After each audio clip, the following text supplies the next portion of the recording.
मरकजी वज़ीर दाखिला अमित शाह का कहना है कि सीएए एक हकीकत है और इसे बहरसूरत नाफिज किया जाएगा। अमित शाह ने कहा कि जितना जल्दी मुमकिन हो पाएगा उसे नाफिज किया जाएगा। अमित शाह ने मगरबी बंगाल के सिलीगुड़ी में अवामी मीटिंग से खिताब करते हुए कहा कि मगरबी बंगाल की वज़ीर आला ममता बनर्जी ये भ्रम फैला रही हैं कि शहरियत तरमीमी कानून नाफिज नहीं किया जाएगा।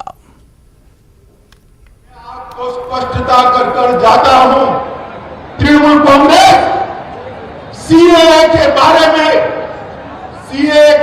में अफवाहें फैला रही है कि सीएए जमीन पर लागू नहीं होगा। मैं आज कहकर जाता हूं, कोरोना की लहर समाप्त होते ही सीएए को हम जमीन पर उतारेंगे और हमारे भाइयों को नागरिकता देंगे। ममता दीदी, आपको यही चाहती हो कि घुसपैठ चलती रहे और बंगाल से जो शरणार्थी आ रहे हैं उनको नागरिकता न मिले, मगर कान खोलकर तृणमूल वाले सुन ले, सीएए वास्तविकता था, वास्तविकता है और वास्तविकता रहने वाला है। इसमें आप कुछ नहीं बदल सकते। मगरबी बंगाल की वज़ीर आला ममता बनर्जी ने अमित शाह के बयान पर पलटवार किया। ममता बनर्जी ने फिर कहा कि सीएए मुल्क में नाफिज नहीं होगा। ममता ने सवाल किया कि बीजेपी के लोग सीएए की बात कर रहे हैं तो क्या जिन लोगों ने वज़ीर आज़म और वज़ीर आला को चुना है वो इस मुल्क के शहरी नहीं है? देखिए, this is their plan. They have not amended, even you have seen that is lapse. The bill is also lapse. Why they have not not bringing this bill to this parliament? And why they are asking me? They should have asked their minister, who are raising this care issue every day. It is their internal matter. They are imposing it to other political parties. It is not that you are playing the ball. It cannot play. You cannot play one-sided. Kanpur के घाटमपुर कस्बे के Islamia school यानी एक मदरसे पर आज इंतजामिया का बुलडोजर चला। स्कूल इंतजामिया की अदम मौजूदगी में 3 जेसीबी के जरिए मुनद्दिम किया गया। स्कूल इंतजामिया के आने तक इंतजामी कार्रवाई रुकने की दरख्वास्त की, लेकिन कोई सुनवाई नहीं हुई। ये रिपोर्ट देखिए।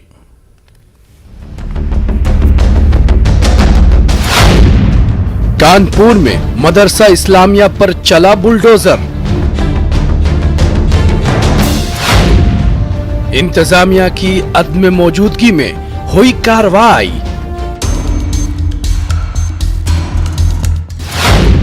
12 क्लास रूम्स और एक छोटी लाइब्रेरी जमी बोस।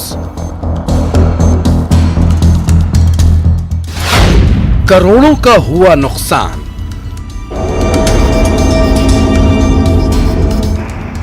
यूपी में बुलडोजर का खौफ चारों तरफ फैला है। गैर कानूनी तौर पर जमीन कब्जा करने वालों में डर हो तो बात समझ में आती है, लेकिन अब तो स्कूल और मदरसों पर भी बुलडोजर चलने लगे हैं, जिस पर सवाल उठना लाजमी है। कानपुर के घाटमपुर में वाक़ एक मदरसा में बल्दिया के अहलकार पहुंचे और मदरसा इंतजामिया की अदम मौजूदगी में बुलडोजर चला दिया गया। जिम्मेदारान के पहुंचते मदरसे का काफी नुकसान हो चुका था। तो इसकी इत्तला हमें मिली तो फौरन काजी शाहिद साहब से रास्ता हुआ, बातचीत हुई और ये हुआ कि हम मौके पे जाके इस चीज़ को देखा जाए। तो जब तक हम लोग पहुँचे हैं वहाँ, हमारे पहुँचने तक काफ़ी कार्रवाई डैमेज की वो कर चुके हैं, काफ़ी हिस्सा गिराया जा चुका था। हमारे पहुँचने के बाद जब इंतज़ामिया से वहाँ एसडीएम साहब थे मौके पे मौजूद थे, बातचीत हुई, तो उस बातचीत के बाद उन्होंने फिर मशीनें वापस की। इस पूरी कार्रवाई पर सवाल ये उठ रहा है कि जब नगर पालिका के जरिए मदरसा इस्लामिया को कोई नोटिस जारी नहीं किया गया था और वहां किसी जिम्मेदार के मौजूद न होने पर मदरसे पर कार्रवाई कैसे शुरू कर दी गई? अगर गैर कानूनी इमारत है तो उसकी जांच होनी चाहिए थी। जो कार्रवाई हुई है वो गलत हुई है, क्योंकि जब सब लोग वहाँ पर इकट्ठा हो गए, दस्तावेज जो थे मदरसे के दिखाए गए, उसके स्कूल के मदरसे के, तो वो सब सही साबित हुए। उसके बाद फिर वहाँ पे जो कुछ उन लोगों ने नुकसान किया तो वो सब तो हो चुका था, लेकिन नुकसान की भरपाई की मांग करी और डीएम साहब से अधिकारियों को निलंबित करने की भी बात कही और डीएम साहब से ये बात कही कि सही पैमाई जो हो जाए जो गलत तरीके से काम हुए वो ना हो, बल्कि सही पैमाइश हो और सही तरीके से पूरे काम अंजाम हो। और जिस तरीके से ये किया है, किसी और मदरसे या स्कूल पर इस तरीके की कार्रवाई ना होने पावे। बुलडोजर की कार्रवाई से गिरने वाली इमारतों को तकरीबन 5 करोड़ का नुकसान पहुंचा है, जिसके इजाले के लिए सिटी काजी ने इंतजामिया से बात करते हुए मुतल्लिका अफसर के खिलाफ कार्रवाई की भी बात की है। अब देखना यह है कि इस पूरे मामले पर किस तरह की जांच होती है और कैसी कार्रवाई की जाती है। न्यूज़ 18 उर्दू के लिए कानपुर से संदीप सविता की रिपोर्ट। समाजवादी पार्टी के सीनियर लीडर और रुकने असेंबली आजम खान की जमानत अर्जी पर इलाहाबाद हाईकोर्ट में समाअत मुकम्मल हो गई। समाअत के बाद जज ने फैसला महफूज कर लिया है। अगर आजम खान को इस केस में जमानत मिल जाती है तो वो जेल से रिहा हो जाएंगे। इस मामले पर अगले हफ्ते फैसला आ सकता है। वाज़ेह कि आजम खान को अब तक 71 मुकदमात में जमानत मिल चुकी है, इसलिए वो इस आखिरी केस में जमानत मिलने के बाद जेल से बाहर आ सकते हैं। जिस मामले में आजम खान को जमानत नहीं मिल रही है वो वक्फ बोर्ड की जायदाद पर गलत कब्जे से मुताल्लिक है। इस मामले में आखिरी समाअत 4 दिसंबर 2021 को हुई थी, तब भी फैसला महफूज कर लिया गया था। आजम खान गुज़िश्ता 2 साल से सीतापुर जेल में बंद हैं। इनकी जमानत पर भी काफी सियासत चल रही है। समाजवादी पार्टी के अंदर ही एक अलग लड़ाई शुरू हो गई है। इसकी सबसे बड़ी मिसाल उस वक्त देखने को मिली जब आजम खान के मीडिया एडवाइजर फसाहत अली ने अखिलेश यादव पर बड़ा इल्जाम लगाया। उन्होंने दावा किया कि एसपी सरबराह नहीं चाहते कि आजम खान जेल से बाहर आए। इस बयान के बाद एसपी के अंदर सियासी हलचल तेज हो गई थी और कुछ मुस्लिम लीडरों ने भी इस्तीफे दे दिए थे।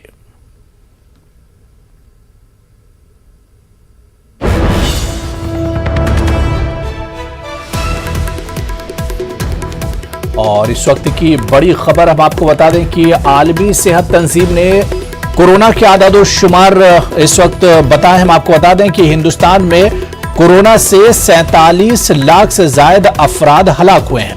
आलमी सेहत तंजीम WHO ने यह आदादो शुमार जारी किए हैं। दुनिया भर में 1.5 करोड़ से ज्यादा मौत। WHO हिंदुस्तान ने आलमी सेहत तंजीम की रिपोर्ट पर एतराज जताया है। तो WHO ने कोरोना से हिंदुस्तान में मरने वालों के आदादो शुमार बताए हैं। WHO के मुताबिक हिंदुस्तान में कोरोना से मरने वालों की तादाद 47 लाख से ज्यादा है। आलमी सेहत तंजीम ने बाकायदा इसके आदादो शुमार जारी किए हैं। दुनिया भर में 1.5 करोड़ से ज्यादा अमवात हुई हैं WHO के मुताबिक। तो दूसरी तरफ हिंदुस्तान ने आलमी सेहत तंजीम की इस रिपोर्ट पर एतराज जताया है। इस वक्त की बड़ी खबर हम आपको बता दें, WHO ने दावा किया और एक रिपोर्ट आई है WHO की, जिसमें कहा गया कि हिंदुस्तान में तकरीबन 47 लाख से ज्यादा लोग कोरोना से हलाक हुए हैं। आलमी सेहत तंजीम ने बाकायदा इसकी तस्दीक की है और पूरी दुनिया में बताया कि 1.5 करोड़ से ज्यादा लोग हलाक हुए हैं। लेकिन हिंदुस्तान ने WHO की इस रिपोर्ट पर एतराज जाहिर किया है।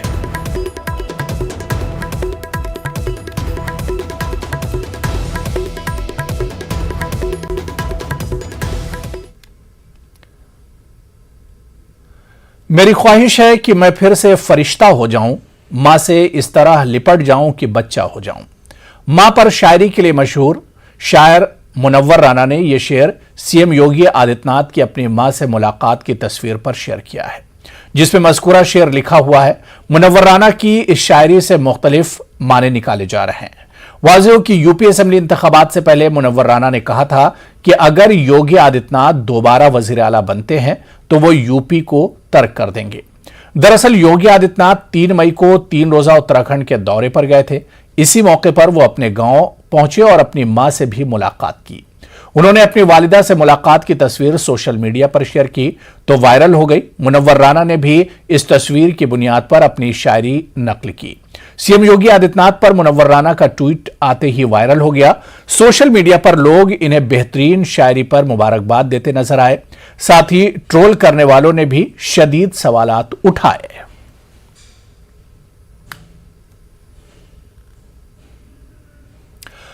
मौलाना आजाद नेशनल उर्दू यूनिवर्सिटी और सहाफत की तालीम के बावकार इदारे Indian institute of mass communication नई दिल्ली ने सहाफत में तहसील इल्म, तालीमी वसाइल और तहकीकी सरगर्मियों में इश्तराक के लिए याददाश्त मुफाहिमत की है। मौलाना आजाद नेशनल उर्दू यूनिवर्सिटी के vice chancellor professor Syed Ainul Hasan और IIMC के director general professor Sanjay Dwivedi ने आज दिल्ली में याददाश्त मुफाहमत पर दस्तखत किए। प्रोफेसर सैयद ऐनुल हसन ने मुफाहमत पर खुशी का इजहार करते हुए कहा कि सहाफत के कोर्सेज को हम एक दूसरे से मिलकर डिजाइन कर सकते हैं। PhD का मुश्तरका वेंचर हो सकता है, यानी एक ही तालिब इल्म 2 असातिज़ा से रहनुमाई हासिल करते हुए निहायत ही बेहतरीन तहकीक सर अंजाम दे सकता है। उन्होंने कहा कि इस तरह की किसी भी पहल में उर्दू यूनिवर्सिटी मुकम्मल ताउन करेगी। वहीं प्रोफेसर संजय द्विवेदी ने कहा कि मानो के एक बड़ा इदारा है। हमारे तलबा जिन्होंने यहाँ उर्दू जर्नलिज्म में डिप्लोमा किया है वो आगे चलकर मानो में अपनी PG कोर्स कर सकते हैं। उन्होंने मजीद कहा कि उर्दू सहाफत के फरोग के सिलसिले में ये एक तारीखी कदम है। मुझे उम्मीद है कि इससे कसीर तादाद में मानो के तलबा इस्तेफादा करेंगे।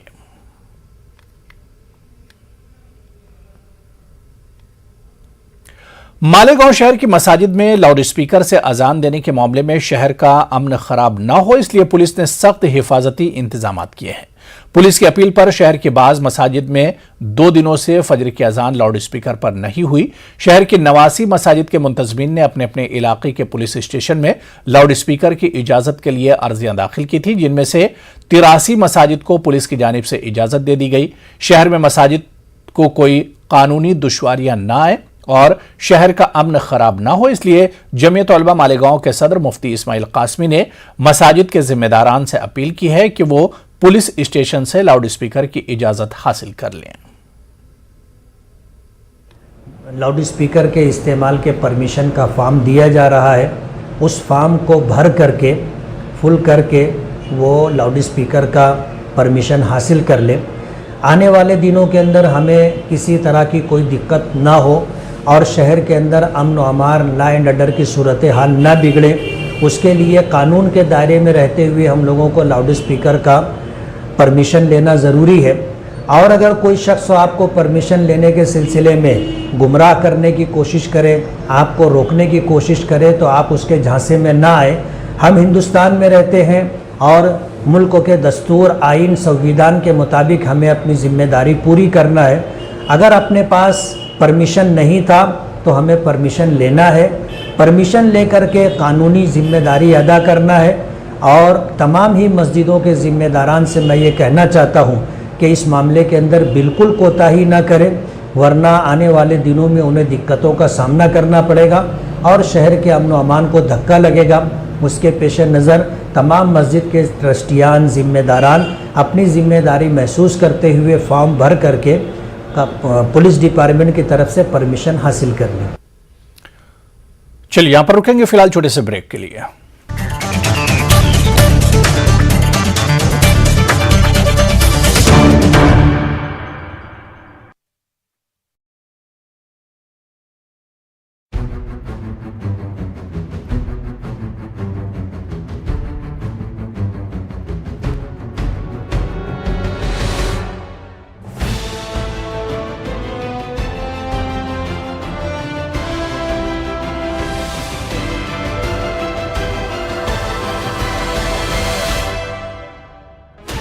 Sixteen channels, 15 languages, 26 states, 1,200 plus reporters, 66.9 crore viewers. India's largest news network, News 18 Network.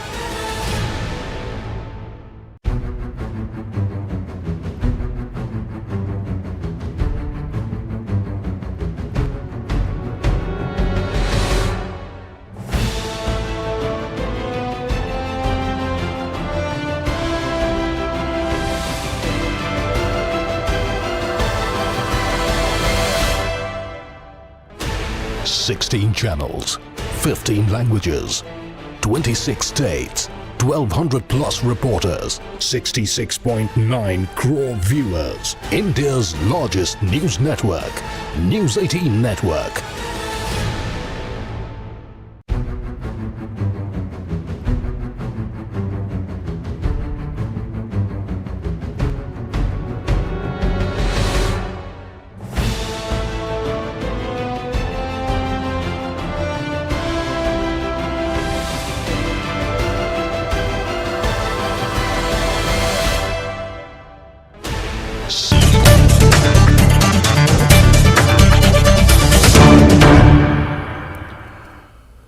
Maharashtra में गुज़िश्ता कुछ दिनों से जारी लाउड स्पीकर तनाज़े के दरमियान मुंबई के मजहबी रहनुमाओं ने एक बड़ा फैसला लिया है। जनूबी दिल्ली की 26 मसाजिद के मुंतज़मीन ने यह फैसला किया है कि अज़ान फज्र लाउड स्पीकर पर नहीं दी जाएगी।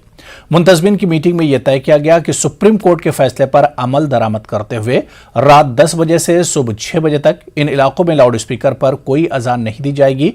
मुंबई की मशहूर मीनारा मस्जिद में अज़ान फज्र बगैर लाउड स्पीकर के दी गई।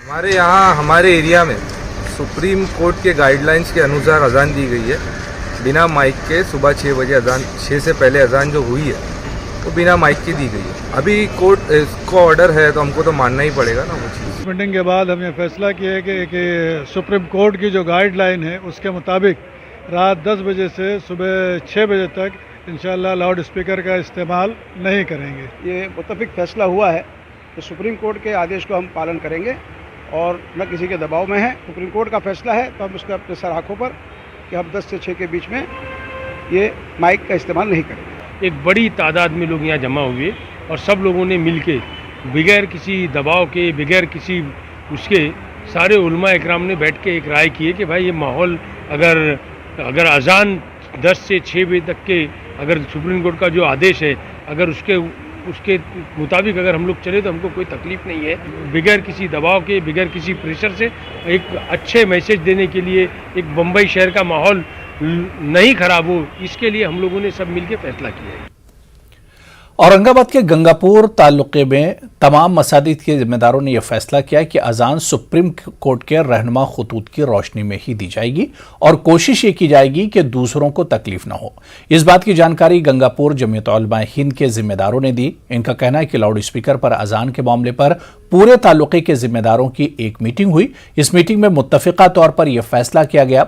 वाज़ेह है कि औरंगाबाद जिले के गंगापुर तालुके में मुसलमानों की अच्छी खासी आबादी है और तकरीबन 87 मसाजिद हैं। मीटिंग में तमाम मसाजिद के जिम्मेदारान मौजूद थे।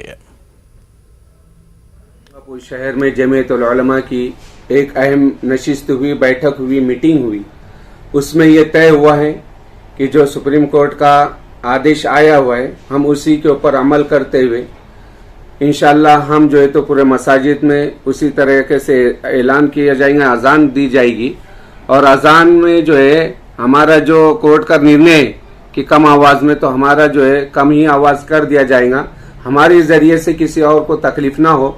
हमारा भी इस्लाम और धर्म यही सिखाता है कि हम दूसरों का जो है तो तकलीफ ना देते हुए वो अपने धर्म के ऊपर अमल करेंगे और हम अपने धर्म पर अमल करेंगे। लेकिन धर्म का अमल करते हुए हम किसी को तकलीफ पहुंचाना नहीं चाहते और किसी को तकलीफ देना भी नहीं चाहते, किसी के दिल को दुखाना भी नहीं चाहते। हम लोगों ने ये अहम मशवरा लिया और ये मीटिंग तय हुई है। बब्बर खालिसा से ताल्लुक रखने वाले 4 दहशतगर्दों को पंजाब पुलिस ने गिरफ्तार किया है। मुलजिम गुरप्रीत, परमिंदर, अमनदीप और भूपिंदर, इन चारों का ताल्लुक पंजाब से है। गिरफ्तार किए गए मुलजिमीन धमाकाखेज अशिया आईडी लेकर फिरोजपुर से नांदेड़ आ रहे थे। ये सब पाकिस्तान में बैठे दहशतगर्द हरविंदर सिंह के इशारे पर काम कर रहे थे।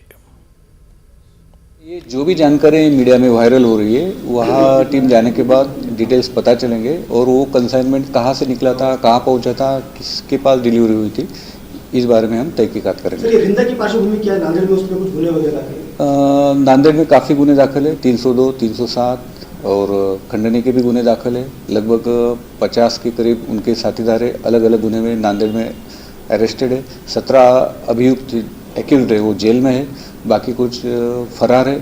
एक की डेथ हुई है और कुछ आरोपी जो है वो जामीन पे है। वॉइस क्लिप भेज के खंडनी की डिमांड की जाती है और कोई और बंदा जो खंडनी के पैसे उठाता है इस तरह की, और कंसाइनमेंट न मिलने पर या उसकी डिमांड पूरी न होने पर फायर की जाती है। महाराष्ट्र के औरंगाबाद में शिद्दत की गर्मी से लोगों का घरों से बाहर निकलना दुश्वार हो चुका है। शहर में दर्जा हरारत 42 डिग्री सेल्सियस तक पहुंच चुका है। झुलसा देने वाली गर्मी की वजह से लोग घरों में कैद होकर रह गए। सड़कों पर ट्रैफिक भी बराए नाम है। शहरियान का कहना है कि धूप की शिद्दत से इनके रोजमर्रा के मामूलात पर असर पड़ रहा है। ऊपर से महंगाई की मार ने ट्रांसपोर्ट भी महंगा कर दिया, जिसकी वजह से आम आदमी की परेशानियों में बेहद इजाफा हो गया। लोग सन स्ट्रोक का शिकार हो रहे हैं। वाज़ेह है कि औरंगाबाद शहर में मकामी सतह पर सरकारी बसों की मुनासिब सहूलत नहीं है, जिसका फायदा ऑटो रिक्शे वाले भी उठा रहे हैं।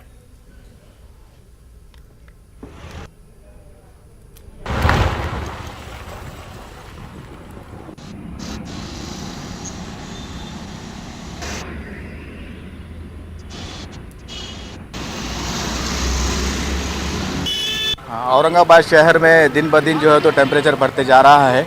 आज का जो टेम्परेचर है वो 42 डिग्री है, जिसके वजह से लोगों को बहुत ही कठिनाइयों का सामना करना पड़ रहा है। बहुत सारी दुश्वारियाँ आ रही है। लोग जो है गर्मी की वजह से इतने परेशान है कि वो बाहर नहीं निकल पा रहे हैं। काफ़ी सारे काम होने के बावजूद भी 42 डिग्री होने की वजह से लोग जो है काम को नहीं जा रहे हैं। और इस गर्मी के वजह से जो है ऑटो वाले जो है वो भी जो है तो काफ़ी सारे कम रास्ते पे चल रहे हैं, क्योंकि इतनी हीट है कि जिसकी वजह से वो भी कुछ बिजनेस नहीं दे पा रहे हैं। अभी मुझे कलेक्टर ऑफिस के पास में पंचायत समिति में जाने का है, SLR ऑफिस, तो मैं यहाँ पे खड़ा हूँ धूप के अंदर में, तो ऑटो भी नहीं मिल रहा है, ना बस है, ना कुछ है, ना क्या है। सिटी बस का भी इंतज़ाम नहीं है। धूप की वजह से बाहर बहुत धूप है और धूप की वजह से बहुत परेशानी हो रही है और बूढ़े इंसान को निकलने की भी परेशानी हो रही है। गाड़ियाँ मोटर नहीं है, रोड पे आने जाने की परेशानी हो रही है और ना कोई सुविधा है, ना बस है, ना रक्शे वाले हैं। इस वजह से धूप की वजह से चलना नहीं हो रहा। धूप के बचने के वास्ते हमको तो छतरी का या दस्ती का सहारा लेना पड़ रहा है। मौसम ख़राब होने की वजह से बच्चों की तबीयत ख़राब हो रही है और दूसरा है तो चलने फिरने में तकलीफ़ आ रही है और जो ज़्यादा उम्र वाले हैं उनके वास्ते भी धूप है तो डेंजर साबित हो रही है। आरएसएस की शाखा की तर्ज पर आम आदमी पार्टी ने भी यूपी में तिरंगा शाखा लगाने का ऐलान किया है। आम आदमी पार्टी का कहना है कि आरएसएस के नजरिए का मुकाबला करने के लिए पार्टी 10,000 तिरंगा शाखाओं का क़याम करेगी और इसके लिए बाकायदा शाखा प्रमुखों की तकर्री भी की जाएगी। इलाहाबाद में मीडिया से बात करते हुए पार्टी के सीनियर लीडर संजय सिंह ने कहा कि समाज में कौमी एकता और फिरकावाराना हमआहंगी कायम करने के लिए आम आदमी पार्टी ने बड़े पैमाने पर तिरंगा शाखा लगाने का फैसला किया है।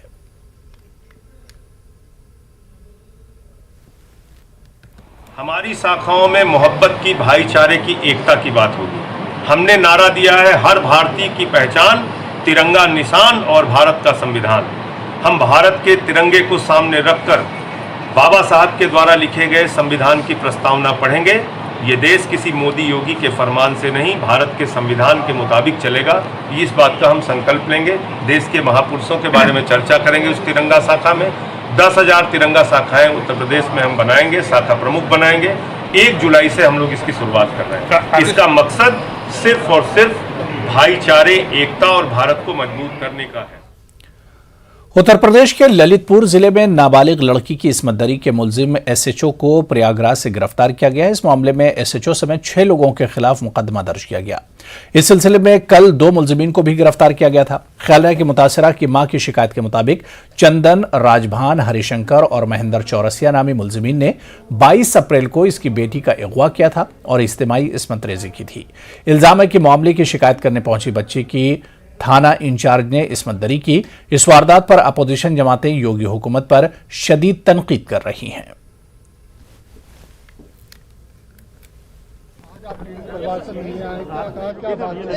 देखिए, उसकी माँ न्याय चाहती है, माँ सुरक्षा चाहती है और सुरक्षा हो, उसकी न्याय मिले, यही है। और जिस जगह वो न्याय मांगने गई वहीं ये घटना हो गई हो और अगर उत्तर प्रदेश की पुलिस ये करने लगेगी, और पुलिस की पहली घटना नहीं है, चंदौली आपके सामने है, गोरखपुर में एक व्यापारी के साथ घटना हुई वो आपके सामने है, हाथरस की घटना आपके सामने है। आखिरकार पुलिस को क्या हो गया? और ये सब बीजेपी की सरकार जिम्मेदार है इसके लिए। और मुख्यमंत्री आवास पता नहीं कैसी दीवारें बन गई हैं जो चीख पुकार और परेशानी, दुख दर्द नहीं समझ पा रहे हैं कि आखिर उत्तर प्रदेश किस दिशा में जा रहा है। और एक जगह की घटना नहीं, हर जगह आप देख सकते हो क्या जीरो टॉलरेंस है। सबसे ज्यादा फेक इनकाउंटर्स हैं, सबसे ज्यादा कस्टोडियल डेथ हैं, सबसे ज्यादा थाने अराजकता के केंद्र बन गए हैं। तो क्या जीरो टॉलरेंस है? गरीब आदमी थाने में जाने के लिए घबरा रहा है। जो व्यवस्था दी थी डायल 100, केवल नाम बदल दिया, उस व्यवस्था को स्ट्रेंथन नहीं कर रहे। क्या पुलिस को गाड़ी नहीं दे सकते हैं? रिस्पांस सिस्टम क्यों खराब कर दिया गया? इनकी सरकार कंटिन्यूटी की सरकार है। 5 साल इन्होंने कितनी गाड़ियां बढ़ाई और आगे 5 साल में कितनी गाड़ियां बढ़ाएंगे? अगर डायल 100 को स्ट्रेंथन कर दें तो शायद गरीब की मदद होने लगेगी। यूपी में माफियाओं के खिलाफ पुलिस की कार्रवाई जारी है। मगरबी यूपी के ड्रग माफिया तस्लीम के खिलाफ मेरठ में पुलिस की कार्रवाई आज दूसरे दिन भी जारी रही। गैरकानूनी तरीके से मंशियात के कारोबार से लेसाड़ी गेट थाना इलाके के शानदार कॉलोनी में बनाई गई तकरीबन 1.5 करोड़ कीमत की प्रॉपर्टी को कल पुलिस ने कुर्क करने के बाद आज लाल कीर्ति और कैंट थाना इलाके में 50 लाख की प्रॉपर्टी को भी पुलिस ने कब्जे में ले लिया।